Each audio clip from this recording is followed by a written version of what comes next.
내가 내 하나님 여호와께서 내게 주시는 땅에 이르러 그 땅을 차지하고 거주할 때에 만일 우리도 우리 주위의 모든 민족들 같이 우리 위에 왕을 세워야겠다는 생각이 나거든 반드시 내 하나님 여호와께서 택하신 자를 내 위에 왕으로 세울 것이며 내 위에 왕을 세우려면 내 형제 중에서 한 사람을 택할 것이요 내 형제 아닌 타국인을 내 위에 세우지 말 것이며 그는 병마를 많이 두지 말 것이요 병마를 많이 얻으려고 그 백성을 애굽으로 돌아가게 하지 말 것이니 이는 여호와께서 너희에게 이르시기를 너희가 이후에는 그 길로 다시 돌아가지 말 것이라 하셨음이며 그에게 아내를 많이 두어 그의 마음이 미혹되게 하지 말 것이며 자기를 위하여 은금을 많이 쌓지 말 것이니라. 그가 왕위에 오르거든 이 율법서의 등사본을 레위 사람 제사장 앞에서 책에 기록하여 평생에 자기 옆에 두고 읽어 그의 하나님 여호와가 경외하기를 배우며 이 율법의 모든 말과 이 규례를 지켜 행할 것이라. 그리하면 그의 마음이 그의 형제 위에 교만하지 아니하고 이 명령에서 떠나 좌로나 우로나 치우치지 아니하리니 이스라엘 중에서 그와 그의 자손이 왕 위에 있는 날이 장구하리라. 아멘. 이번 주에 이 토라 포션은 이 쇼프팀이라고 하는 그 제목을 갖고 있습니다. 이것은 이제 재판관이라고 하는 그런 뜻을 갖고 있고요. 이 재판관 혹은 뭐 관원, 관리라고 일컬어지는 그 어떤 실무적인 주의 말씀을 새기는 서기관의 역할을 하는 자들 그리고 왕에 대한 그러한 말씀을 주십니다. 이것은 다른 면에서는 오늘날 우리가 말하는 어떤 리더십의 그 규례라고도 할 수 있겠고요. 오늘 이 말씀 속에서 우리 가운데 주시는 것은 이 율법 전체가 사실은 통치의 교범이다라고 하는 것을 우리 가운데 말씀을 하십니다. 그러니까 왕이 읽는 책이라고 하는 것입니다. 예전에는 백성이나 그러니까 어떤 평민들, 뭐 노예들, 노동을 담당하고 있는 노예들이나 평민들은 그 교육을 받을 이 의무도 없었고 또 교육을 시킬 필요도 없다라고 생각을 했습니다. 무엇을 가르치면 더 생각이 많아지고 자기 판단과 주장이 세지기 때문에 아예 가르치지 않는 것으로 그저 그들을 이제 통치하고 통제하려고 했던 것이죠. 뭐 예전에 뭐 그런 그 우민화라고 하는 것이죠. 그러니까 백성을 어리석게 만들어서 그들로 이 어떤 권세에 대해서 반감을 갖지 못하게 만드는 것이죠. 그냥 무조건적으로 이제 따르도록 이렇게 하는 것이고요. 뭐 독재 국가에서 저 북한과도 같은 그러한 나라들에서 행하고 있는 일 가운데 하나입니다. 세뇌를 시키는 쪽의 교육만을 이렇게 하는 것인데 실은 이 토라의 말씀이라고 하는 것은 우리가 이 땅을 하나님께서 우리에게 위임해 주셨고 우리가 이 땅을 다스려 나아가는 왕으로서의 이 삶을 살아나가라고 하시는 주님의 부르심이라고 하는 것을 성경이 오늘 우리에게 말씀을 하십니다. 그 토라는 땅을 다스리는 그러한 규범이고 왕이 이것을 계속해서 두고 읽고 또 거기에서 지혜를 얻고 거기에서 답을 찾아내는 이야기가 바로 이 토라의 말씀이라고 할 수 있겠습니다.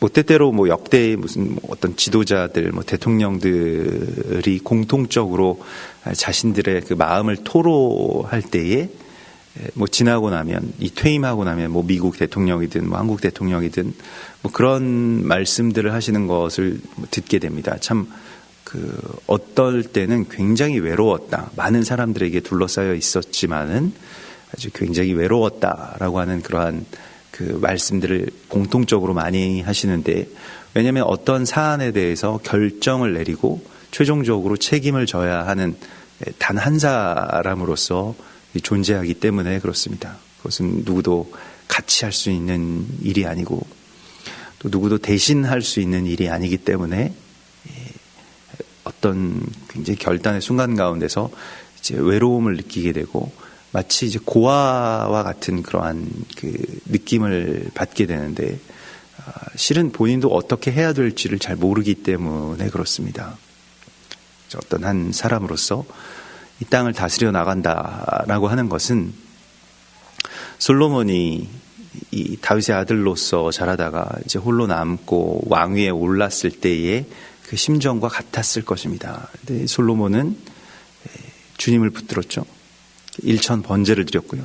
자신의 권세를 일부러 그 약화시켰습니다. 이 1,000마리의 소라고 하는 것은 이 통치의 이 권력에 있어서 가장 중요한 어떤 이 재물을 의미하는 것이기 때문에 그 1천 번제라고 하는 것은 1,000마리를 한꺼번에 다 드리는 것입니다. 그러니까 솔로몬이 즉위하고 여러 가지 일들을 하고 사람들의 마음을 사려고 하지 않고 그러한 그 비용, 또 그러한 재산으로 하나님께 온전하게 드렸다라고 하는 것은 굉장히 놀라운 일이고요.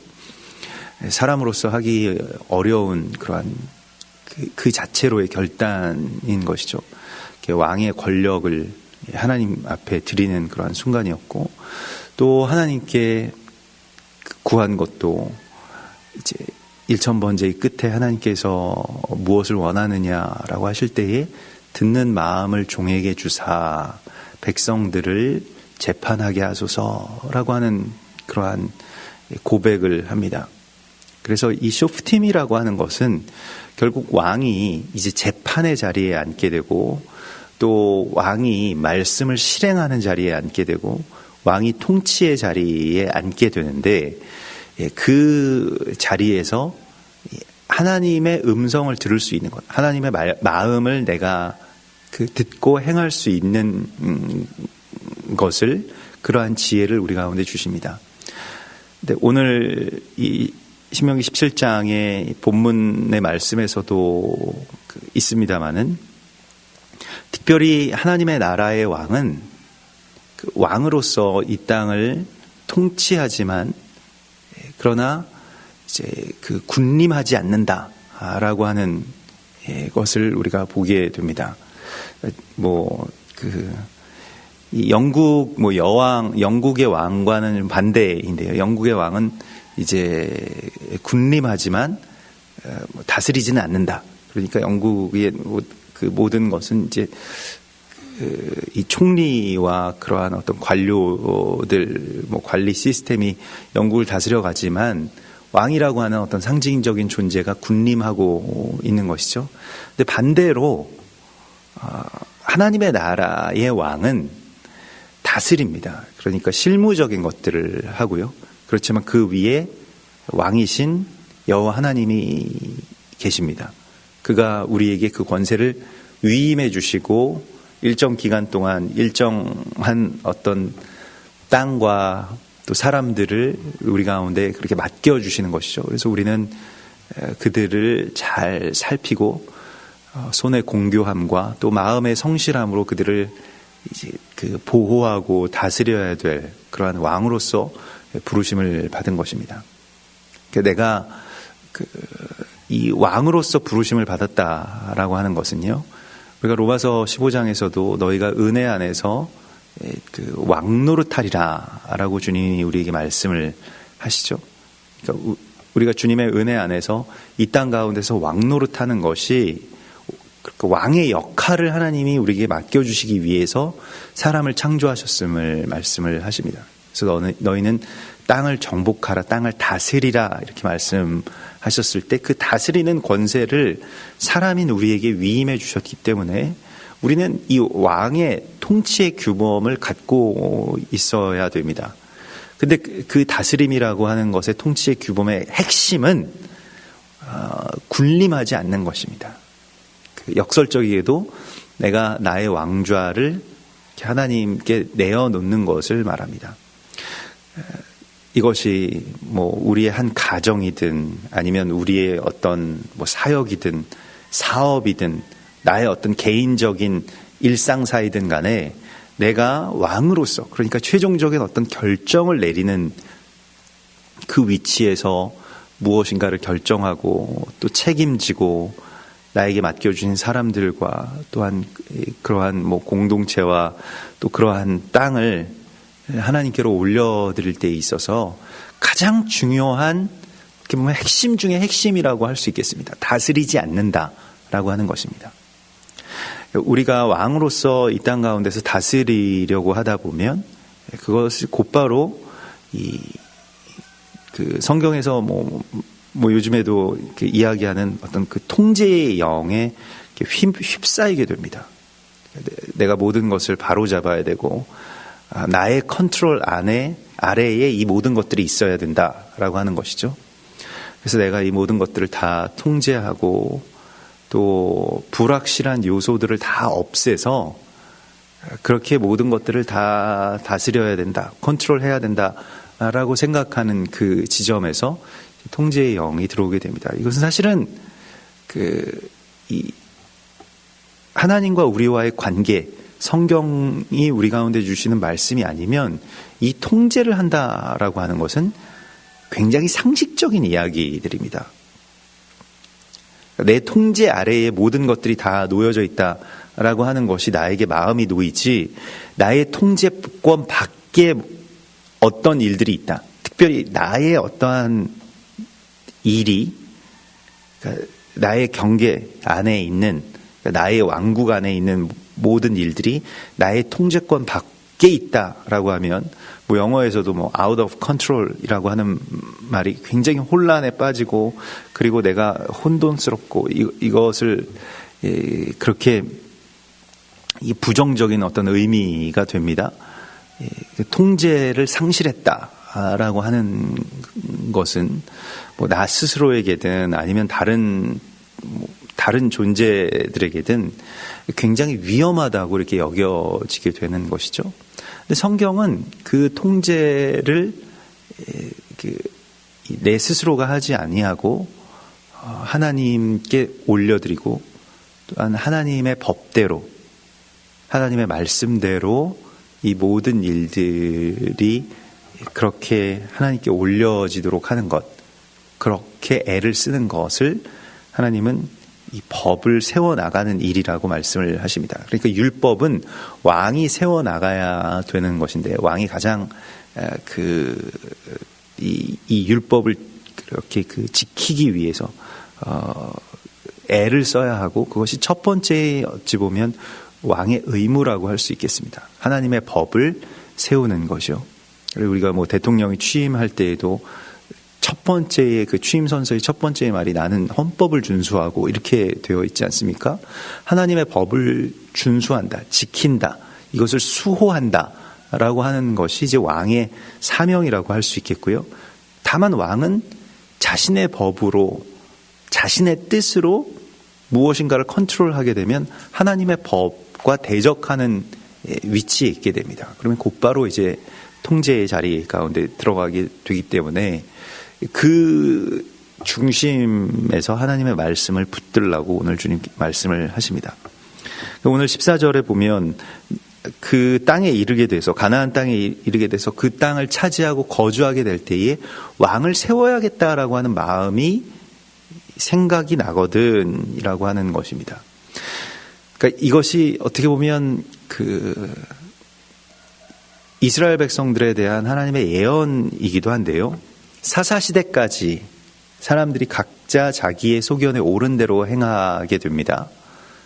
그 이전에 여러 지도자들이 있었습니다만 그들은 단순히 정말로 그 지도자들이고 산파와 같은 역할을 했을 뿐이지 왕으로서 다스리지는 않았습니다. 특별히 이 왕을 세운다라고 하는 것은 왕과 더불어서 어떤 조직, 관료, 관리들, 왕의 무슨 군대, 이러한 모든 것들을 다 이제 이스라엘이라고 하는 나라의 체제로 이 모든 것들을 이제 세워 나가겠다라고 하는 마음이 든다라고 하는 것이죠.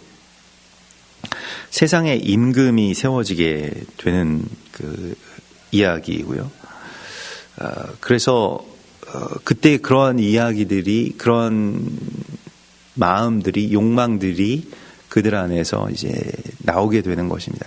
그렇게 나오게 된다라고 주님이 말씀을 하시고, 실제로 이 사무엘이 마지막 사사가 되어서 첫 번째 왕을 이제 세우게 되고, 그가 이제 사울이고, 사울의 이야기는 우리가 그의 세워짐과 또 실패 이야기들을 알고 있습니다.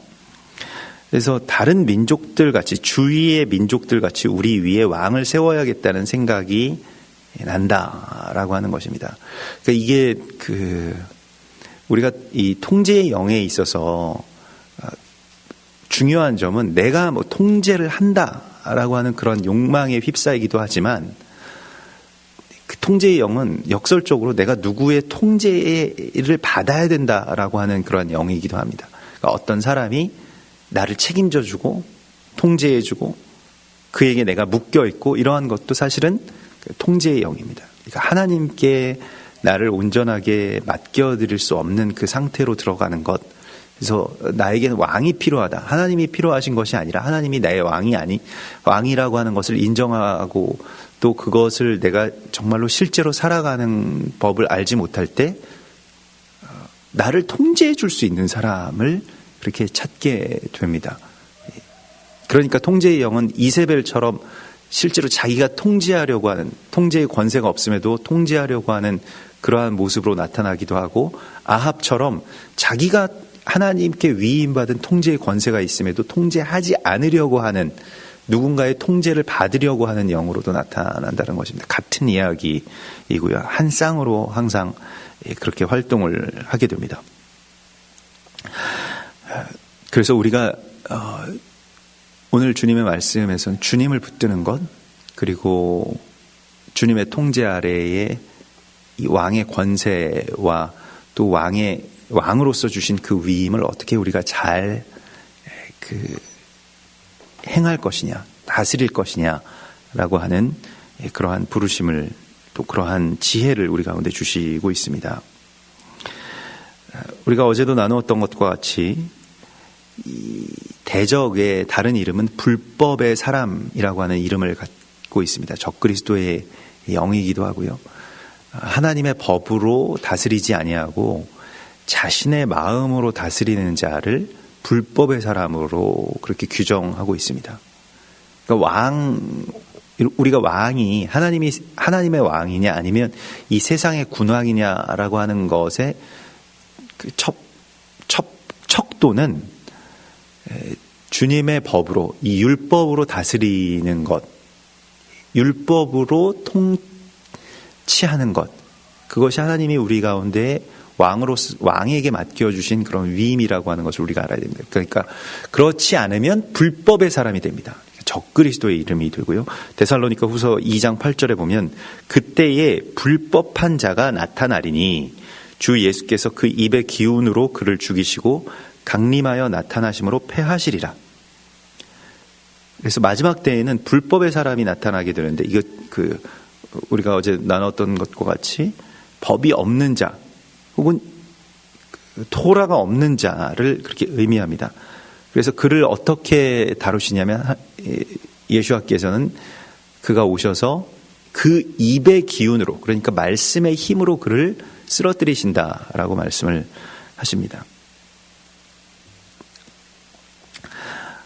요한복음 16장의 말씀에서 보혜사 성령께서 우리 가운데 오셔서, 예수께서 떠나신 이후에 보혜사 성령이 우리 가운데 오시면 그가 와서 죄에 대하여, 의에 대하여, 심판에 대하여 세상을 책망하시리라, 이렇게 말씀을 하셨습니다. 우리가 어제는 의에 대하여 책망하시는 것이 그 공의를 세우시겠다라고 하는 이 성령의 역사하심이라고 하는 것을 나누었다라고 하면, 심판에 대하여 책망하신다라고 하는 것은 이제 심판을 드러내신다라고 하는 것이고요. 또한 심판에 대하여 책망하시겠다라고 하는 것을 요한복음 16장에서는 세상의 군왕을 내가 심판한다라고 그렇게 말씀을 하시고 있습니다. 이 세상 임금이 죽었음이라, 이 세상 임금을 내가 쓰러뜨림이라 라고 말씀을 하시고 있습니다. 그래서 이 여러 나라의 왕들을 하나님 대신해서 왕노릇하는 자들을 주님께서 심판하시는 것이 또한 주님의 재림과 주님의 때에 나타날 이야기들이라고 이렇게 말씀을 하십니다. 사무엘상 8장에서 이 사무엘이 마지막으로 하나님께 기도하고 백성들이 왕을 세우자라고 하는 요구가 어떤 선을 넘게 되어서 이제 거의 이제 어떻게 보면 반역의 그러한 불길로 이제 번지게 될 것을 두려워해서 사무엘이 이제 기도를 하는데, 여호와께 기도하였을 때 하나님께서 이렇게 말씀하십니다. 여호와께서 사무엘에게 이르시되 백성이 내게 한 말을 다 들으라. 이는 그들이 너를 버림이 아니요 나를 버려 자기들의 왕이 되지 못하게 함이니라. 그래서 백성이 사무엘의 말 듣기를 거절하고 이렇게 하나님을 버리지 말자라고 사무엘이 나와서 다시 호소했을 때 백성이 사무엘의 말을 듣기를 거절하여 이르되 아니로소이다. 우리도 우리 왕이 있어야 하리니 우리도 다른 나라들 같이 되어 우리의 왕이 우리를 다스리며 우리 앞에 나가서 우리의 싸움을 싸워야 할 것이니이다. 다른 나라들 같이 되고 싶다는 것입니다. 다른 나라들의 이 조직, 어떻게 보면 조직과 그러한 번듯한 이 왕정의 어떤 힘을 우리도 갖고 싶다라고 하는 것이죠. 그러니까 물론 내가 갖지 못한 것이 남에게 있으면 그것이 다 좋아 보이는 그러한 원리이기도 하지만, 그러나 이제 왕정이 갖는 어떤 그 조직의 그 힘이라고 하는 것, 조직화의 힘이라고 하는 것을 이스라엘 백성들이 주위의 나라들과 이제 전쟁하게 되면서 이제 알게 됩니다. 이스라엘 백성들에게는 때때로 하나님께서 그냥 권세를 주시는 사사들이 갑자기 이 양떼를 치던 목동이든 아무튼 여자인 드보라든 아무나 이렇게 한 번씩 성령에 의해서 일어나면 그렇게 승리를 되찾아오곤 했습니다마는 그 이전까지는 그렇게 사사가 계속 있는 것이 아닙니다. 사사가 때로는 완전히 없는 그런 암흑의 시기도 있는데, 그럴 때에는 정말 오합지졸들처럼 아무런 군대가 조직되어 있지 않고 아무런 시스템이 받쳐주고 있지 않기 때문에 이스라엘 백성들이 계속 전쟁을 할 수도 없고요. 그 왕들을 대적할 만한 조직이 없기 때문에 하나님께서 사사를 일으켜 주시기 전까지, 성령에 감동된 기드온이나 삼손이나 이러한 자들이 일어나기 전까지는 그냥 수탈당하는 것이죠. 그렇기 때문에 왕을 세워야 되겠다라고 하는 생각이 자연스럽게 들어온다라고 하는 것입니다. 우리도 사실은 그렇습니다. 하나님의 임재 안에 있을 때는 괜찮은데, 하나님의 부재 가운데 있을 때는 내가 무엇을 통제해야 되겠다라고 하는 생각이 굉장히 강하게 다가오고, 하나님이 없는 상태에서 다스리는 그 통치, 그리고 그 컨트롤을 우리가 안전하다라고 여기고 그것이 상식적으로 준비가 잘 되어 있다라고 이렇게 생각을 하게 되는 것이죠. 하나님의 이야기는 그것과는 반대로 나아가는 것을 우리 가운데 요구하십니다. 그런데 오늘은 그럼에도 불구하고 이스라엘에 이제 왕이 세워지게 되는 것에 대해서 말씀을 하시는데, 여기서는 굉장히 어찌 보면 책망으로 말씀을 하시는 것이 아니라 아주 중립적으로 말씀을 하시죠. 또 이스라엘의 왕이라고 하는 것은 이제 오실 진정한 왕이신 메시아, 또 왕이신 그 예수와의 그림자가 되기 때문에 중요합니다. 이스라엘의 왕이라고 하는 그 왕이 어떻게 세워지게 되느냐, 또 예수와의 그림자가 왕이라고 한다면 우리도 예수와의 그림자입니다. 그러니까 우리는 또 다른 면의 예수와의 그림자이죠. 그래서 이스라엘의 왕으로서, 또 왕으로서의 통치권을 가진 주의 제자들로서 너희에게 이 10골을 다스리는 권세를 주겠다. 이 달란트 비유에서 그렇게 말씀을 하시죠. 그래서 이스라엘의 그 남은 자들을 찾아 나서고, 또한 그 남은 지파를 다스릴 권세를 주의 제자들, 또 주의 사도들, 그리고 오늘 우리에게 그렇게 위임해 주시는 것을 우리가 보아야 됩니다. 그러면서 주님께서 우리에게 말씀을 하시는 것은 반드시 내 하나님 여호와께서 택하신 자를 내 위에 왕으로 세우라라고 말씀을 하십니다. 아무나 너희가 원하는 자를, 사람이 원하는 자를 세우지 말고 하나님이 택하신 자를 세우라고 말씀을 하십니다. 그래서 사무엘이 왕을 찾으러 갔을 때 하나님께서는 외모로 사람을 취하지 않는다라고 그렇게 말씀을 하시죠. 처음에는 가장 왕의 풍모를 가진 자를 찾았습니다. 그가 사울입니다. 키도 다른 사람들의 머리 하나 더 크고 풍채도 당당하고 인격도 좋은 사람이었습니다. 사람들이 딱 왕으로 세우기에 좋은 사람이었습니다. 겸손했고요. 그래서 자기를 왕으로 세운다라고 했을 때 뒤주에 들어가서 숨었다라고 그렇게 나오지 않습니까? 그러니까 인격적으로나 또 풍모로나 다 아주 좋은 그러한 사람이었는데 하나님께서 보시는 것은 나는 외모로 사람을 보지 않는다라고 하는 것이었죠. 그 중심을 보신다라고 하는 말씀이었고요. 내 형제 아닌 타국인을 세우지 말라라고 말씀을 하시고 있습니다. 이 타국인이 세워진다라고 하는 것은 이 법을 모르는 자, 하나님의 법을 모르는 자가 세워지는 것을 의미하고요. 실제로 예수와께서 이 땅 가운데 오셨을 때 그 공생애의 시대가 꼭 이 타국인이 왕으로 세워진 시대가 됩니다. 그래서 타국인들이 이스라엘의 왕이 될 때가 있었죠. 때때로는 안티오쿠스 왕이 이스라엘 그 헬라의 왕이 예루살렘에서 다스린 적이 있었고요. 또 때때로 다른 왕들이 슐레이만이든 다른 이방의 왕들이 이스라엘을 그렇게 다스리는 때가 있게 되는데 멸망에 가증한 것이 거룩한 곳에 서게 되는 그러한 시기와 일치하게 됩니다. 그래서 주님께서 다스리시는 것, 주님이 그 땅을 통치하시게 되는 것이 주님의 시간과 왕국의 그러한 이 완전함인 것을 주님이 말씀을 하시고 있습니다. 요한복음 10장 12절에서는 삭고는 목자가 아니요 양도 제 양이 아니라 이리가 오는 것을 보면 양을 버리고 달아나나니 이리가 양을 물어가고 또 해치느니라. 자신의 욕망으로 그것을 채우기 위해서 무엇인가를 이제 다스리려고 하는 그러한 모든 것은 이 마지막 때의 환란의 때가 되면 그것을 버리고 이제 떠나게 됩니다. 이방의 왕들이 행하는 일들이 바로 그러한 것이죠. 그래서 주님께서는 이 왕의 가장 어떤 표본으로, 그러니까 어떤 기준이 되는 사람으로 다윗이라고 하는 이 왕을 그렇게 세우게 됩니다. 그래서 다윗 왕이 이 왕의 가장 완전한 모습이고 그가 이제 오실 예수와의 어떤 예표로서의 왕이 됩니다. 주님이 세우신 왕이고요.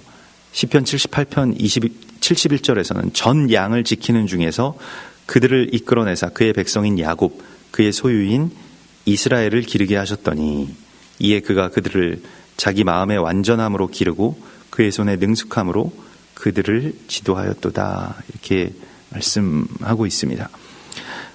그런데 왕에게 주시는, 그래서 왕이 그렇게 세워지면 첫 번째로 해야 될 일이 무엇일까요? 이 중요한 말씀인데 16절에 그는 병마를 많이 두지 말 것이요 라고 하는 것입니다. 만일 일반적으로 왕이 된다면, 그 시대의 왕이 된다면 병마를 많이 두려고 할 것입니다. 그래야 전쟁에 나가서 이길 수 있고 누가 쳐들어오더라도 다른 나라의 침입에도 우리가 견딜 수가 있기 때문에 첫 번째로 하고 싶은 일이 병마를, 그러니까 무기와 이 군사들을 많이 두려고 할 것입니다. 병마를 많이 얻으려고 그 백성을 애굽으로 돌아가게 하지 말 것이니, 이 가나안 땅에는 사실은 말이 잘 이렇게 구하기가 어렵고 좀 그런 산지가 아니기 때문에 애굽에서 그러한 것을 수입해다가 일종의 거기서 원조를 얻어야 되는 것이죠. 애굽이라고 하는 나라를 이스라엘은 그 그 뒤로도 계속해서 의지합니다. 이게 이 출애굽한 백성들이 나중에는 뭐 그러한 것을 다 떠나서 뭐 세대가 넘어가고 했을 때 전통적인 어떻게 보면 이 강자라고 할 수 있는 이 애굽을 계속 의지하고 바벨론이나 아수르나 이 신흥 제국들의 그러한 위협을 이렇게 좀 막으려고 하는 것이 이스라엘 왕들에게 있는 가장 어떻게 보면 가장 달콤한 유혹이라고도 할 수 있을 것입니다. 가장 실제적인 힘이라고 할 수 있을 것입니다. 우리에게 있어서도 이 애굽이 있는데요.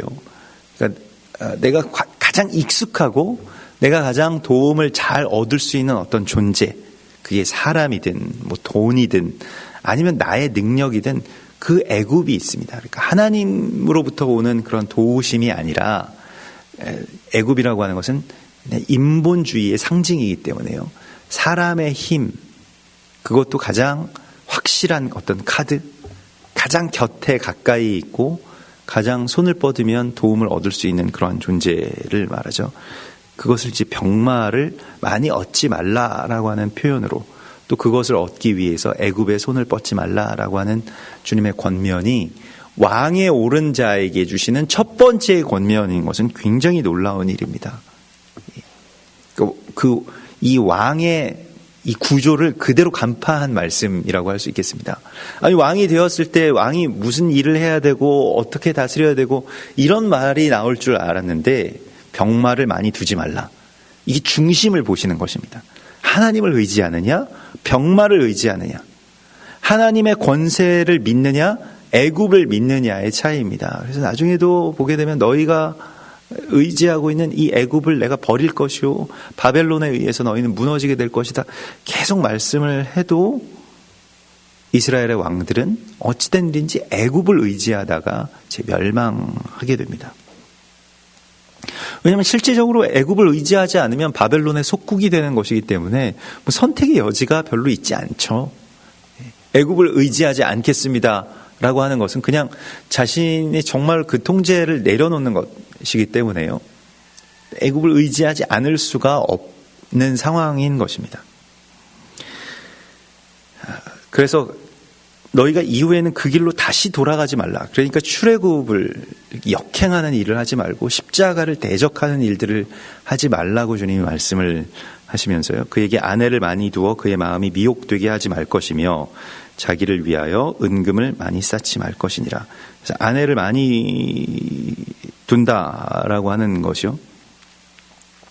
무엇인가 굉장히 많이 그 마음이 쏟아지는 것, 내가 사랑하는 어떤 대상이 굉장히 여러 것으로 이제 분산된다라고 하는 것을 의미하고요. 이 아내를 많이 둔다라고 하는 의미가 결국에는 이방의 그 우상들을 섬기는 것과 같은 이야기로 이렇게 연결이 됩니다. 그래서 솔로몬 왕이 바로의 딸 외에 이방의 많은 여인을 사랑하였으니 곧 모압과 암몬과 에돔과 시돈과 헷 여인이라. 여호와께서 일찍이 이 여러 백성에 대하여 너희는 통혼하지 말며 통혼하게 하지 말라라고 하시고 그 이유가 그들의 신들을 그 여인들이 따르게 하리라 하는 것 때문에 통혼하지 말라고 하셨는데 왕은 후궁이 700이요 첩이 300이라 그의 여인들이 왕의 마음을 돌아서게 하였더라. 솔로몬의 나이가 많을 때에 그의 여인들이 그의 마음을 돌려 다른 신들을 따르게 하였으므로 왕의 마음이 그의 아버지 다윗의 마음과 같지 아니하여 그의 하나님 여호와 앞에 온전하지 못하였다라고 그렇게 됩니다. 이것이 우리가 오늘날 흔히 이야기하는 혼합주의, 다원주의의 그러한 마음이기도 합니다.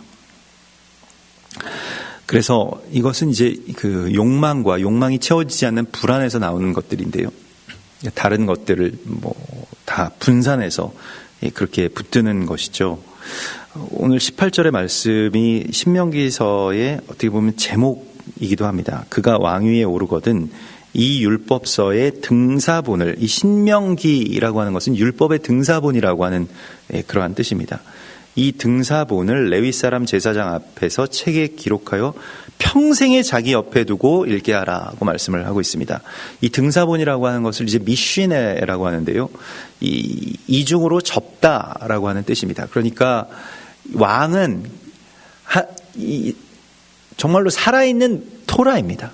그러니까 이 말씀에 기록된 모든 것이 실제로 어떠한 나라와 어떠한 그 사람 안에서 그것이 실현될 때 말씀을 이렇게 접어놓은 자라고 하는 그러한 뜻을 갖고 있습니다. 다 마찬가지인데요. 신명기 말씀과 토라 전체가 이 리빙 토라가 되라고 하는 하나님의 부르심이고요. 리빙 토라는 또한 예수아이시죠. 근데 그것을 평생에 자기 옆에 두고 읽어 그렇게 되면 그의 하나님 여호와 경외하기를 배우며 하나님을 두려워하는 것이요. 야레 엘로힘이고요. 이 율법의 모든 말과 규례를 지켜 행할 것이라. 그래서 왕에게 있어서 관건은 이 법을 자기 옆에 두고 계속해서 읽고 그것을 즐거워하고 다윗처럼 그것을 계속 깨닫고요. 말씀 한 구절 한 구절이 왕에게 있어서는 그냥 관념적인 이야기가 아니라 실제의 통치의 상황 가운데 그대로 이게 드러나게 됩니다. 믿는 자들에게 우리에게도 우리가 경험하는 바입니다.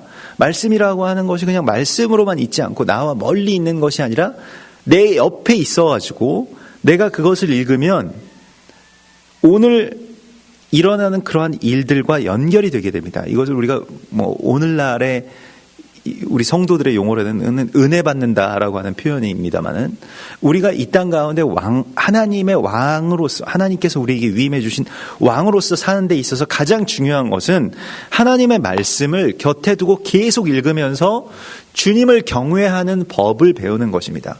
그리고 그것의 실체를 우리가 살아가는 것입니다. 말씀은 살아서 지금 오늘 나에게 주시는 통치의 규범이기 때문에 그렇습니다. 멀리 있는 그런 다른 사람들이 살아갔던 이야기가 아니라 왕으로서 정말 외로운 왕으로서 내가 이 모든 것들을 책임질 수 없고 다스릴 수 없고 그럴 만한 능력도 없음에도 불구하고 왕으로 세워졌는데 그 왕으로 세워진 이 연약한 한 인간이 이 땅 가운데서 완전한 왕으로서 살아갈 수 있는 법, 그것이 바로 하나님의 말씀인 것입니다. 그것을 율법이라고 말씀을 하십니다. 그래서 그의 마음이 그의 형제 위에 교만하지 아니하고, 왕이 주시는 말씀입니다. 왕이 형제 위에 교만하지 않는다. 그러니까 그 모든 다스리는 자들, 평민들, 백성들, 우리가 이야기하는 무슨 평신도들, 그 위에 내가 있지 않고 내가 형제로 교만하지 않는다. 그들 앞에 엎드리고요. 이 명령에서 떠나 좌로나 우로나 치우치지 아니하리니. 너무나 중요한 말씀입니다. 이 좌로나 우로나 치우치지 않는다라고 하는 말씀은 우리가 여러 번 나누었습니다만은 이게 오늘날에도 이념에 있어서 좌로 치우친다, 우로 치우친다, 우가 하나님의 뜻이다, 좌가 하나님의 공이다 이렇게 말하는 그런 그 모든 이야기들은 어딘가 내가 치우쳐 있다라고 하는 것을 잘 분별해야 될 필요가 있습니다. 예. 의로움도요. 너무 치우치게 되면 그것이 또한 다시 죄와 만나게 됩니다. 굉장히 역설적인 이야기인데요. 내가 완전히 의롭지 못하다라고 하는 이 죄인 의식이 없이 나는 다 모든 걸 옳은 일들을 했어. 내가 생각하는 모든 것은 다 옳아. 내가 믿는 이 신념이나 이념이 다 옳은 것이야 라고 하면 굉장히 큰 문제가 됩니다. 이념에 있어서도 많은 분들이 오늘날의 기독교계에서도 많은 분들이 이념이 예수와 위에 있는 경우를 굉장히 많이 보게 됩니다.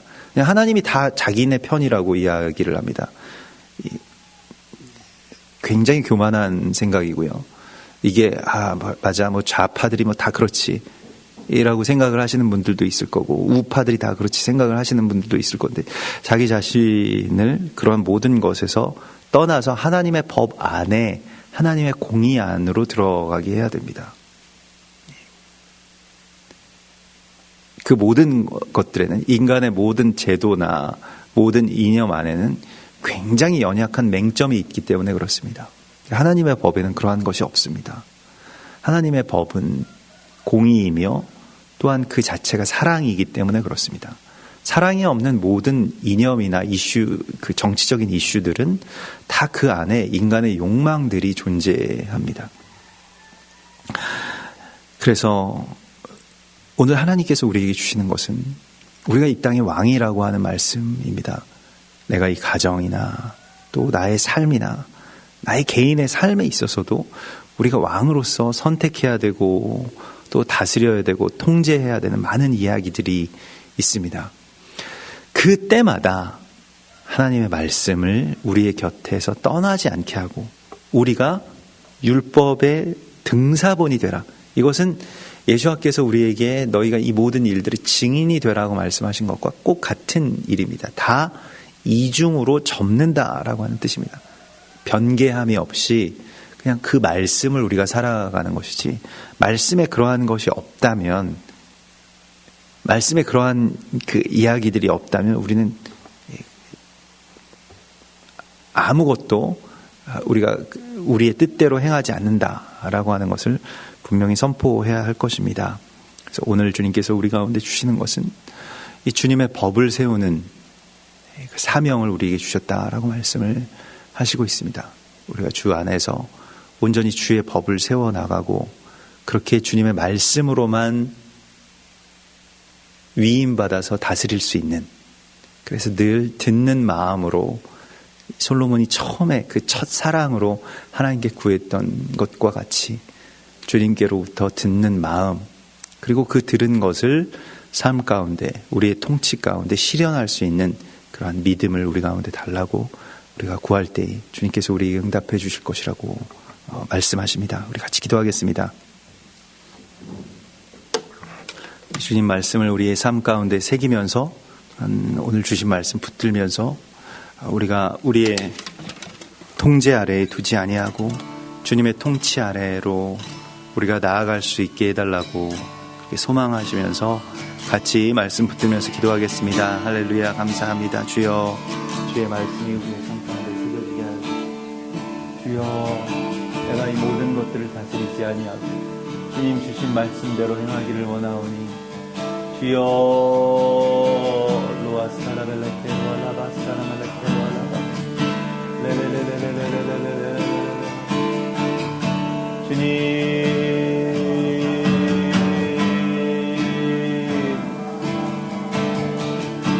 주여, 스테나멜레케 로알라바스와 스테나멜레케 로알라바스와 주여, 스테나멜레케 로알라바스와 주여, 찬송합니다. 할렐루야. 로아스카라벨레케 로알라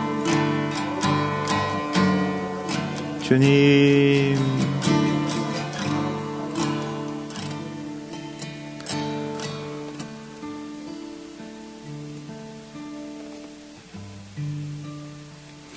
주님, 참으로 우리가 이 땅 가운데 왕과 같은 제사장으로 살게 하여 주시고 우리에게 위임해 주신 이 땅의 사람들과 또한 나라들을 주님의 말씀으로 잘 섬기게 하시고 다스리게 하여 주시옵소서. 주님, 우리가 참으로 나의 불안 속에서 나오는 것들로 군말을 많이 얻으려고 하지 않게 하시고 오직 주님을 의뢰하고 또 주님께로부터 듣는 마음을 우리 가운데 허락하여 주셔서 우리가 이 땅에서 은혜 안에서 왕노릇하는 자들 되게 하여 주시옵소서. 좌로나 우로나 치우치지 않게 하시고 겸손히 주 앞에만 엎드리는 자들 되게 하시고 세상의 제도나 철학이나 이념 가운데 휩싸이지 아니하고 오직 주님의 말씀 안에서 자유하며 또 그 권세 안에서 다스릴 수 있는 지혜의 왕이 되게 하여 주시옵소서. 우리를 그렇게 인도하여 주실 주님을 기대하고 찬송하오니 주님 홀로 영광 받으시옵소서. 거룩하신 예수와 메시아의 이름으로 감사하며 기도드리옵나이다. 아멘. 하늘에 계신 우리 아버지시여, 이름이 거룩히 여김을 받으시오며 나라의 임하옵시며 뜻이 하늘에서 이룬 것 같이 땅에서도 이루어지이다. 오늘날 우리에게 일용할 양식을 주옵시고 우리가 우리에게 죄 지은 자를 사하여 준 것 같이 우리 죄를 사하여 주옵시고 우리를 시험에 들게 하지 마옵시고 다만 악에서 구하옵소서. 대개 나라와 권세와 영광이 아버지께 영원히 있사옵나이다. 아멘.